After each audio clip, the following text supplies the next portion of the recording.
Julie Huguet est avec nous sur la REF. Bonjour Julie, merci beaucoup d'être dans Smart Tech. Vous êtes, je le rappelle, la directrice de la mission French Tech. Vous avez fait une annonce importante aujourd'hui sur la REF. Expliquez-nous ce qui se passe. Bonjour, merci de m'accueillir. Alors effectivement, on a une grande nouvelle. On a le groupe BNP Paribas qui nous rejoint dans le cadre du programme Je choisis la French Tech et donc qui s'engage à dépenser, à adopter les solutions des startups françaises. Donc un grand groupe du CAC 40, de plus j'ai envie de dire, qui vraiment s'engage auprès de l'écosystème tech français. Comment on fait justement pour rapprocher ces startups des grands groupes ? Comment vous arrivez là à créer un petit peu de rencontres, de mixité sur cet événement ? Alors effectivement, donc l'enjeu numéro un des startups et des entreprises d'une manière générale, c'est effectivement de se déployer, de faire du business, de vendre des solutions.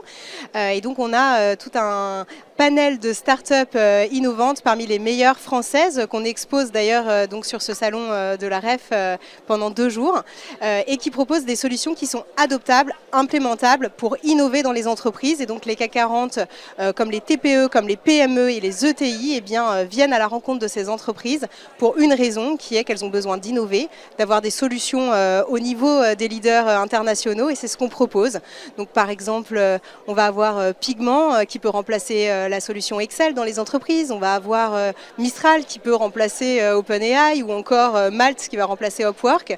Et donc l'enjeu c'est de rapprocher les grands comptes, les entreprises au travers du programme Je choisis la French Tech de ces solutions et donc ça passe par des mises en relation comme ici à la REF et par d'autres actions pour bien mieux comprendre les deux mondes et les manières de faire du business. En plus vous êtes super bien situé là, vous êtes en plein dans l'allée centrale, juste en face on peut découvrir le stand avec ces super startups. Comment il se porte l'écosystème tech français là en cette rentrée 2025 ?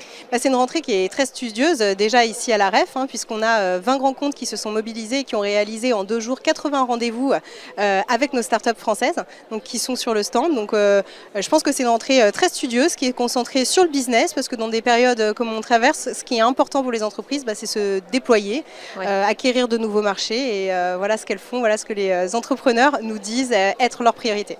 Et c'est plutôt des bonnes nouvelles en ce moment, parce qu'au sein de la REF, là, voilà, on s'inquiète beaucoup de la situation de l'instabilité politique, la situation économique. On a l'impression qu'en matière de numérique, d'innovation, c'est un peu le soleil dans cet événement, non ? Alors c'est ce qu'on nous dit depuis 2 jours, effectivement, quand on passe sur le stand et que les entreprises, les personnalités politiques, les décideurs viennent à la rencontre de ces entrepreneurs. Et effectivement, ils nous disent tous, c'est rafraîchissant, on a des bonnes nouvelles, les levées de fonds continuent, même si évidemment elles sont ralenties, elles continuent malgré tout. Les entreprises signent et font de beaux partenariats avec les startups.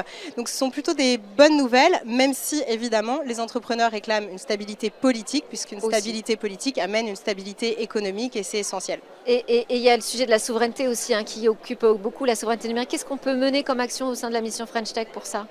Alors nous, c'est notre enjeu numéro 1 au travers du programme Je choisis la French Tech dont je parlais tout à l'heure.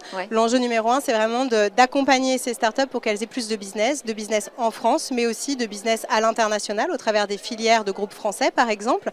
Et donc on les accompagne au travers de mises en relation. Plus de 12 000 mises en relation ont été faites depuis 1 an dans le cadre du programme.